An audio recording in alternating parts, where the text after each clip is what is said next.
محمد وعلى آله وأصحابه أجمعين. اللهم صل على سيدنا محمد وعلى آل سيدنا محمد كما صليت على إبراهيم وعلى آل إبراهيم في العالمين إنك حميد مجيد.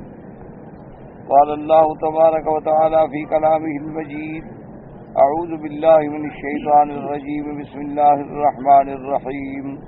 وَلَقَدْ خَلَقْنَاكُمْ ثُمَّ صَوَّرْنَاكُمْ ثُمَّ قُلْنَا لِلْمَلَائِكَةِ اسْجُدُوا لِآدَمَ فَسَجَدُوا إِلَّا إِبْلِيسَ لَمْ يَكُنْ مِنَ السَّاجِدِينَ.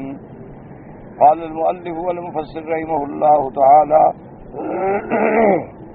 أدام النفع بعلومه وعلومكم في الدارين آمين. إلى أن قال: ينبه تعالى بني آدم في هذا المقام على شرف أبيهم آدم عليه السلام، ويبين لهم عداوة عدوهم إبليس وما هو منطبع عليهم من الحسد لهم ولأبيهم آدم ليحذروه ولا يتبعوا طرائقه. فقال تبارك وتعالى: ولقد خلقناكم ثم صورناكم ثم قلنا للملائكة اسجدوا لآدم فسجدوا إلا إبليس.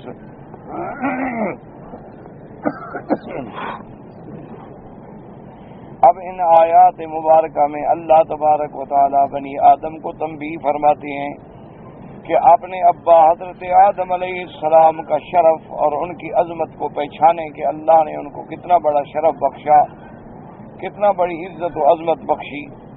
اور ان آیات مبارکہ میں اللہ تبارک و تعالی ابلیس کی عداوت کا بیان فرماتے ہیں کہ ابلیس کی عداوت اور جو اس کو حسد تھا دل میں حضرت آدم علیہ السلام کے ساتھ، تو اس سے اللہ پاک تنبیہ فرماتے ہیں اپنے بندوں کو کہ جو اتنا بڑا دشمن ہے اس سے بچو، تاکہ تم شیطان کے رستوں پہ نہ چلو اور شیطان کے وساوس سے، شیطان کے قید سے اور شیطان کے مکر سے بچ جاؤ. اسی لیے علماء کرام نے لکھا ہے کہ سب سے پہلا گناہ جو آسمانوں میں کیا گیا وہ حسد ہے، کہ ابلیس نے حسد کیا آدم علیہ السلام کا. تو یعنی حسد اتنا بڑا گناہ ہے کہ انسان کو اللہ معاف کرے صف ملائکہ سے گرا کر ملعون و مردود بنا دیتا ہے.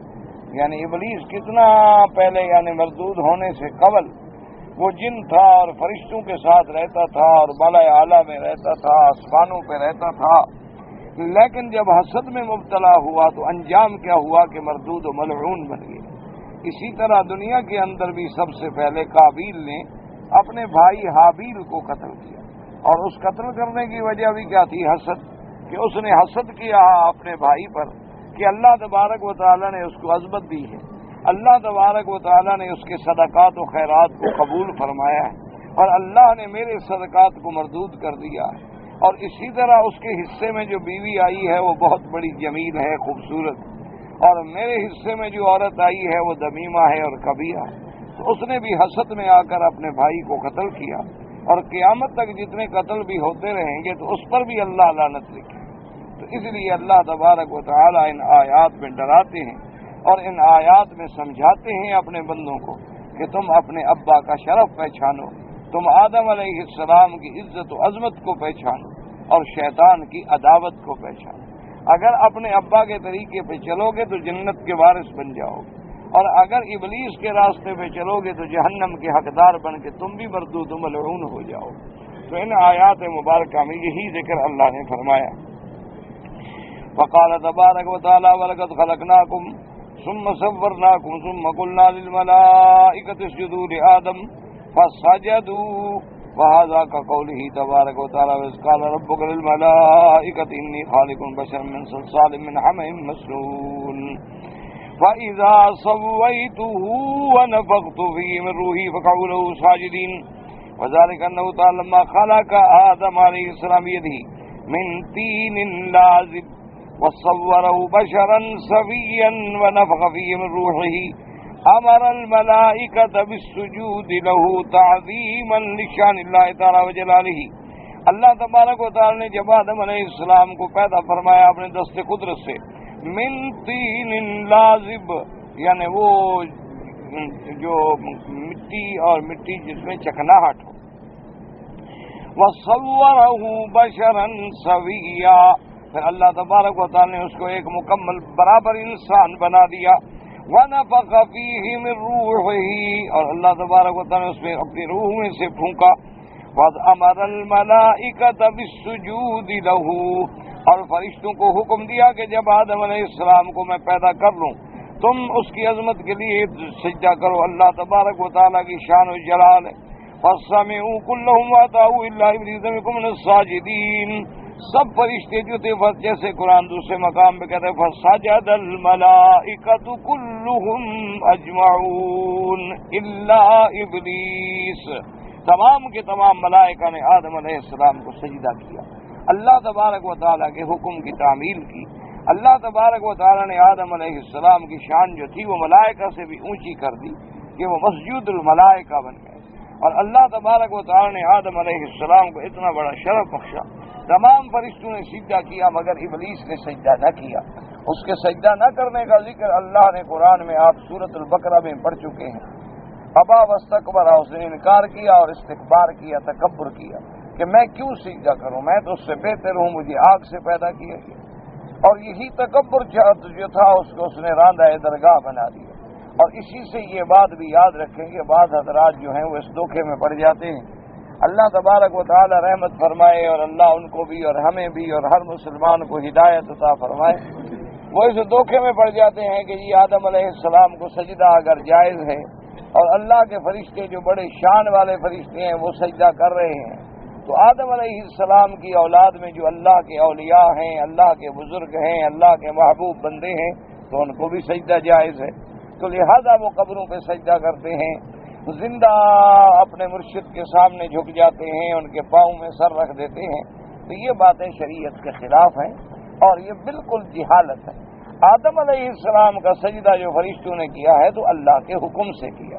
تو جب اللہ حکم دے گا تو اس کی تعمیل ہو، اور جہاں اللہ حکم نہیں دیں گے تو وہاں سجدہ کرنا یا دلائل بنانے یا اپنے عقل سے دلیلیں گھڑنا جو ہے وہ شریعت کے خلاف.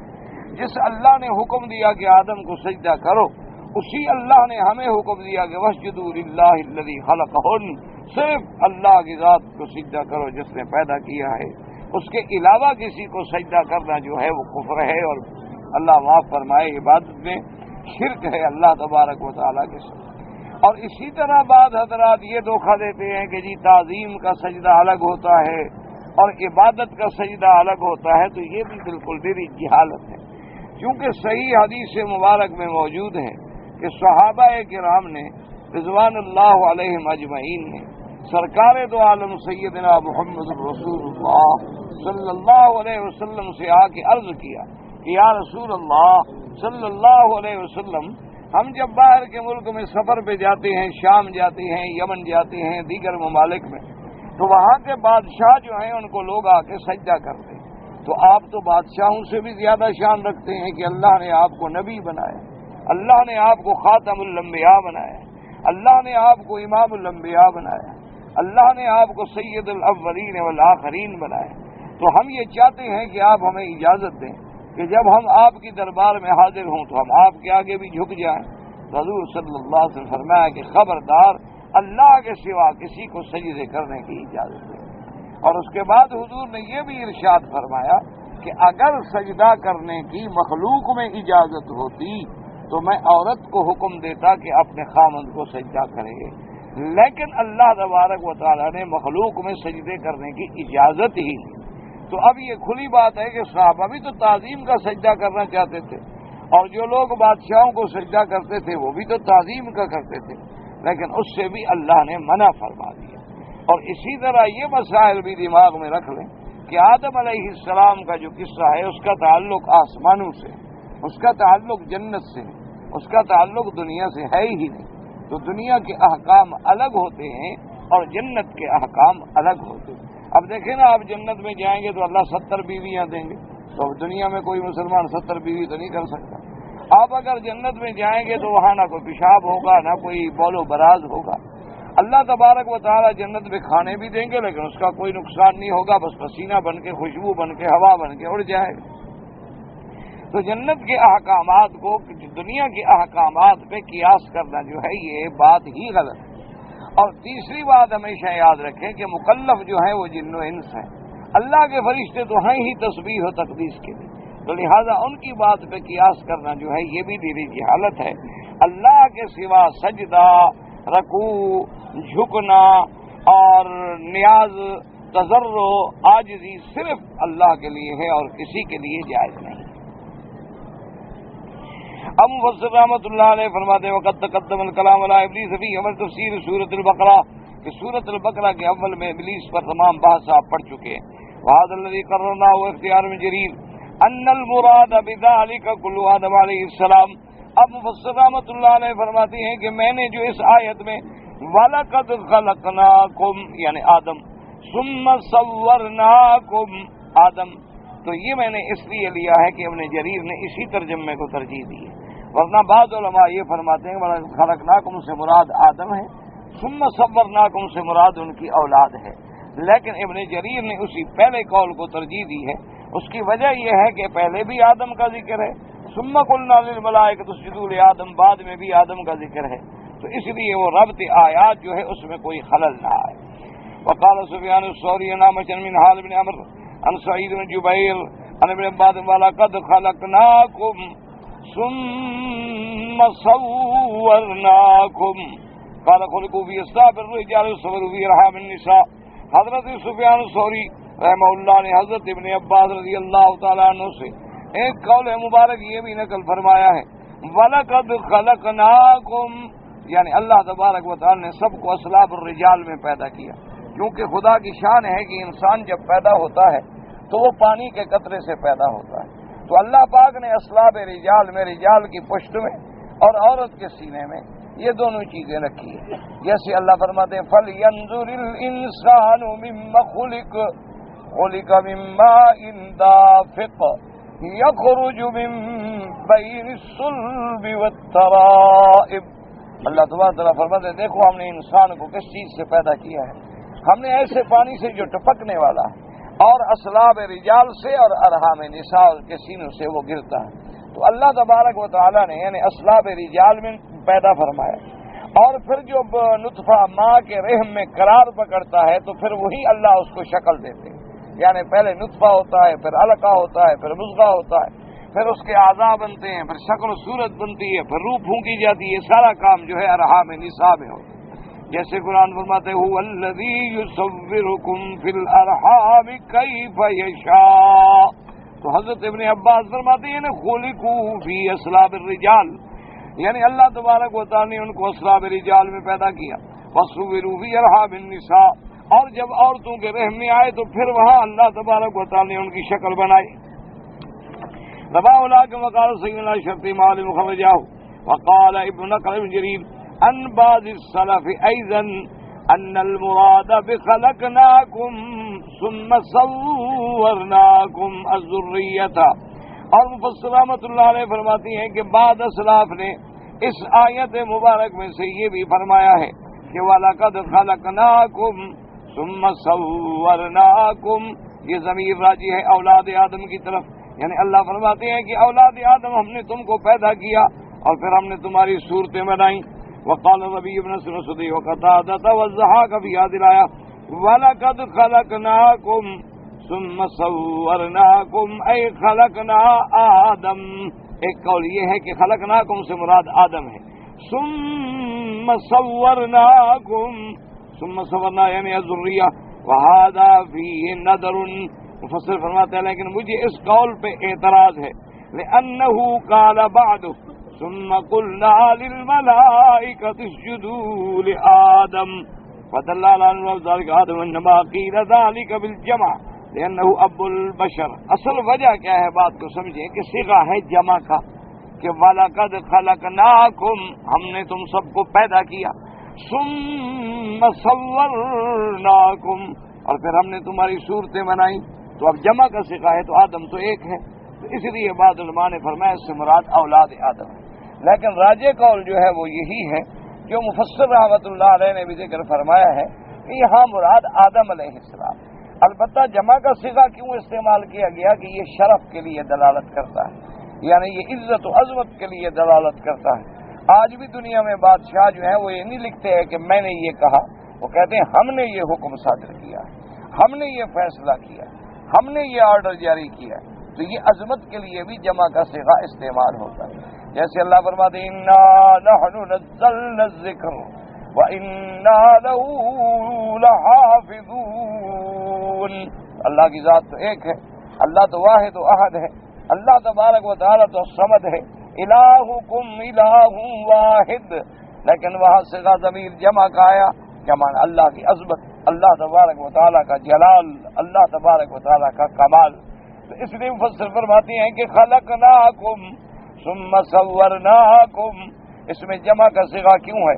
کہ آدم علیہ السلام کو اللہ نے عزت بخشی، لأنہ ابو البشر، چونکہ وہ تمام انسانوں کے باپ ہیں.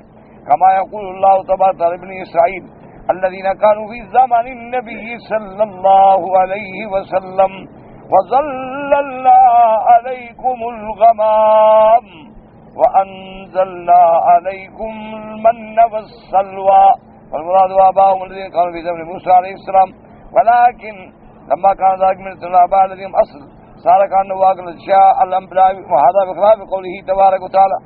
ابو فصل رحمۃ اللہ علیہ فرماتی ہیں کہ جیسے اللہ نے قرآن مقدس میں بنو اسرائیل کو مخاطب فرمایا، حالانکہ وہ بنو اسرائیل جو میرے آقا سرکار دو جہاں سیدنا محمد رسول اللہ صلی اللہ علیہ وسلم کے زمانے میں موجود تھے.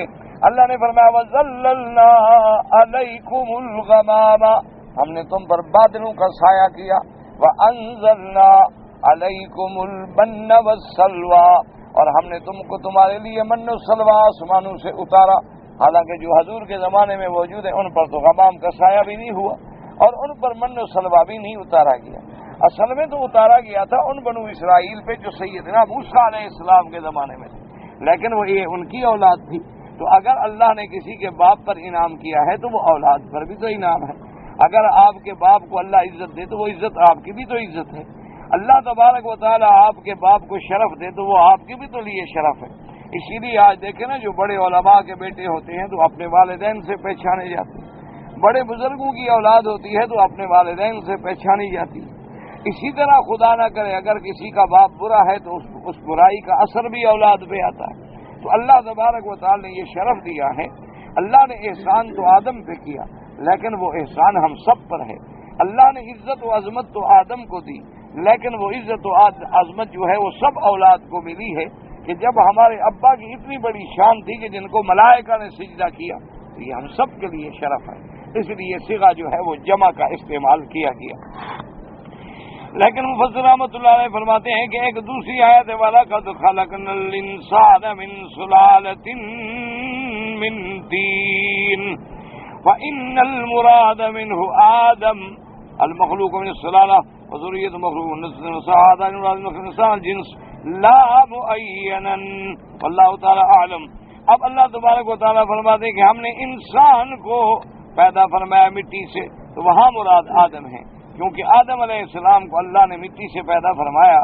آدم کی اولاد کو اللہ نے نطفے سے پیدا فرمایا، کیونکہ جتنی اولاد آدم ہے وہ تو پانی سے پیدا ہوئی ہے، من ماء مہین. لیکن آدم علیہ السلام خلقہ من تراب، اللہ نے ان کو مٹی سے پیدا فرمایا. تو اس لیے اس آیت میں مراد جو ہے وہ آدم علیہ السلام. لیکن بعض علماء نے اس کا ایک اور جواب بھی عطا فرمایا ہے. وہ فرماتے ہیں اس میں تو کوئی شک نہیں کہ اللہ تبارک و تعالی نے آدم علیہ السلام کو مٹی سے پیدا فرمایا، اور اسی طرح اس میں بھی کوئی شک نہیں ہے کہ اولاد آدم علیہ السلام کو اللہ نے نطفے سے پیدا فرمایا. کہ ثم خلقنا النطفة علقة فخلقنا العلقة مضغة فخلقنا المضغة عظاما فكسونا العظام لحما ثم انشأناه خلقا آخر. اس میں کوئی شبہ نہیں. لیکن بعض علماء فرماتے ہیں کہ اگر آپ غور کریں تو نطفہ مادہ منویہ جو ہے وہ کس چیز سے پیدا ہوتا ہے؟ خون سے. اگر بندے میں خون نہ ہو تو مادہ منویہ کیسے پیدا ہوگا؟ اور خون کیسے پیدا ہوتا ہے؟ غذا سے. آدمی غذا کھاتا ہے، خوراک کھاتا ہے، طاقت آتی ہے تو خون بنتا ہے، معدے میں جاتا ہے، معدہ کیموس کے فرائض انجام دیتا ہے. اس سے جو مادہ فارغ ہے وہ پیشاب بن جاتا ہے، براز بن جاتا ہے، اور جو اس سے باقی ہے وہ خون بن جاتا ہے. پھر وہ خون جو ہے سارے اعضاء میں تقسیم ہوتا ہے. لیکن اگر غور کریں تو وہ غذا کہاں سے پیدا ہوتی ہے؟ مٹی سے. جتنی ہم غذا کھاتے ہیں، گندم کھاتے ہیں، باجرہ کھاتے ہیں، مکھی کھاتے ہیں، کچھ کھاتے ہیں، سب مٹی سے پیدا ہوتی ہے. تو گویا اصل میں تو ہم سب مٹی سے پیدا ہوئے. اسی لیے بعض علماء نے فرمایا کہ آدم علیہ السلام یا ان کی اولاد جو ہے ان سب کو اللہ تبارک و تعالی نے اسی مٹی سے پیدا کی. جیسے فرماتے ہیں منہا خلقناکم وفیہا نعیدکم ومنہا نخرجکم تارۃ اخری. ہم نے تم کو اسی مٹی سے پیدا کیا اور پھر اسی مٹی میں دوبارہ دفن کریں گے اور اسی مٹی سے ہم تمہیں دوبارہ جو ہے وہ اٹھائیں گے. اللہ تبارک و تعالی نے گویا کہ سب کو مٹی سے پیدا کیا.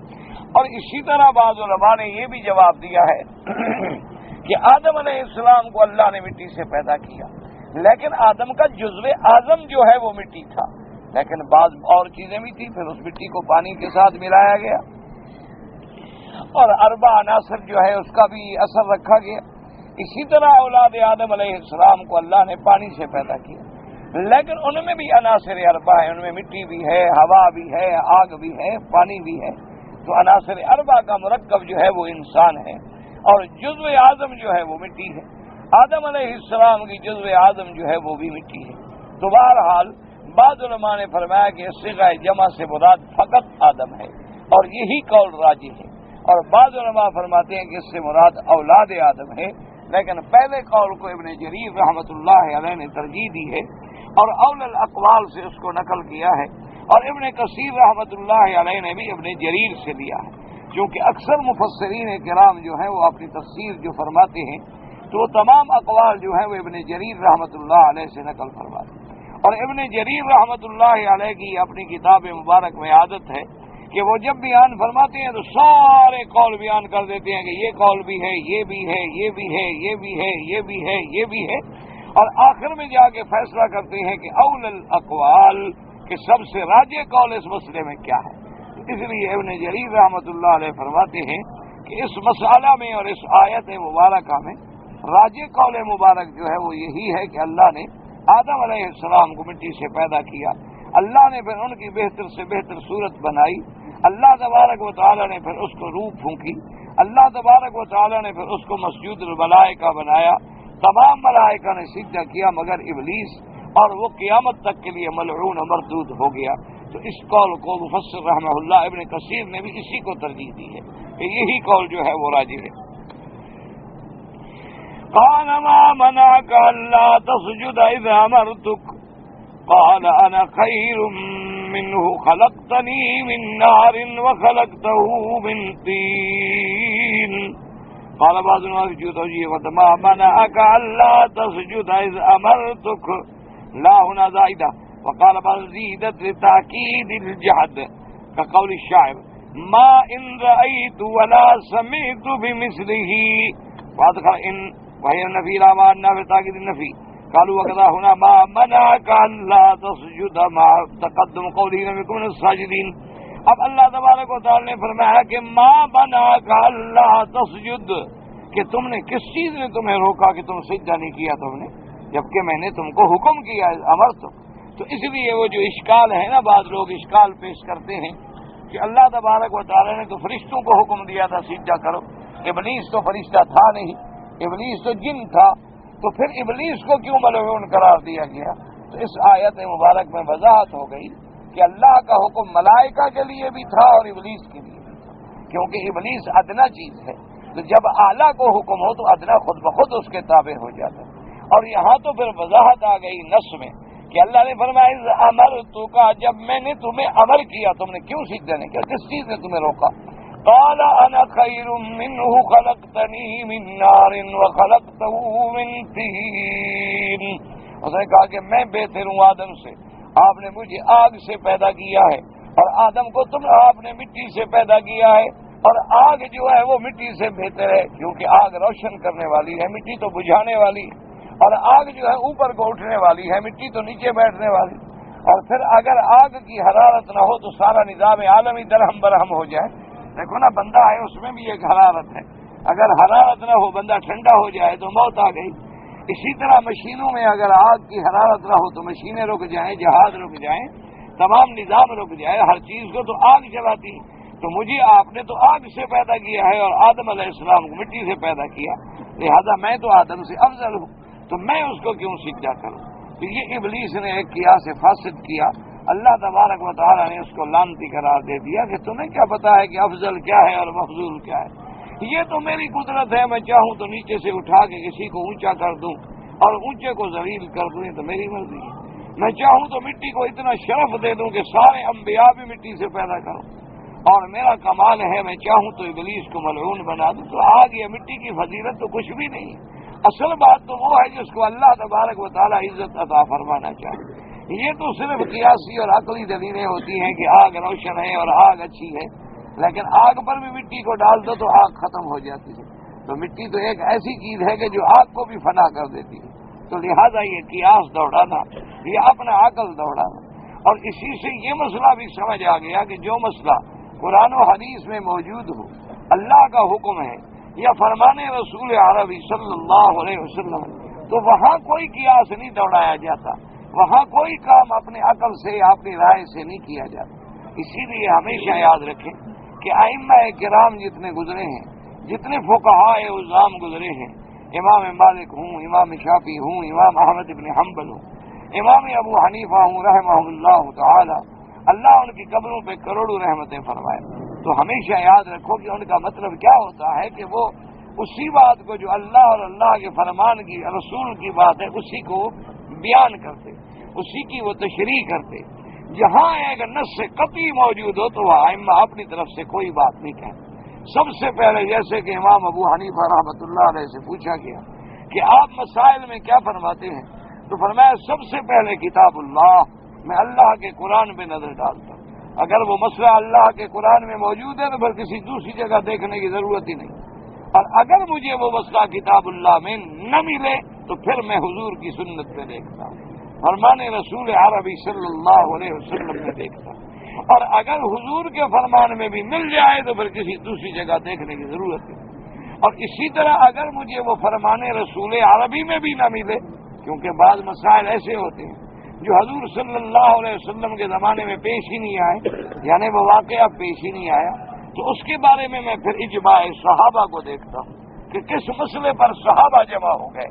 اگر صحابہ کسی مسئلے پہ جمع ہو جائیں اور ان کا اجماع ہو جائے، مانا یہ ہے کہ تمام صحابہ اس بات کو مان لیں اور اس بات کا انکار نہ کریں، تو وہ درجہ بھی وہی ہے جو سنت الرسول کا درجہ ہے، محمد مصطفیٰ صلی اللہ علیہ وسلم۔ اسی لیے آپ دیکھیں جیسے تراویح کا مسئلہ ہے تو حضرت عمر رضی اللہ تعالی عنہ نے اجتہاد فرمایا، لیکن اس زمانے میں جتنے صحابہ تھے سب نے مان لیا، کسی صحابی نے انکار نہیں کیا، تو وہ کیا مسئلہ ہو گیا؟ اجماع صحابہ ہو گیا۔ تو جب اجماع صحابہ ہو جائے اس کا درجہ بھی وہی ہو جاتا ہے جو سنت محمد مصطفیٰ صلی اللہ علیہ وعلی آلہ واصحابہ وسلم تسلیما کثیرا کثیرا۔ اسی طرح آپ دیکھ لیں قرآن پاک ہے، قرآن شریف کو اس طرح جمع کرنا ما بین الدفتین کہ قرآن سورۃ الفاتحہ سے لے کر والناس تک جمع کر دیا جائے، جمع کر دیا جائے، جمع کر دیا جائے، جمع کر دیا جائے، جمع کر دیا جائے، جمع کر دیا جائے، جمع کر دیا جائے، جمع کر دیا جائے، جمع کر دیا جائے، جمع کر دیا جائے۔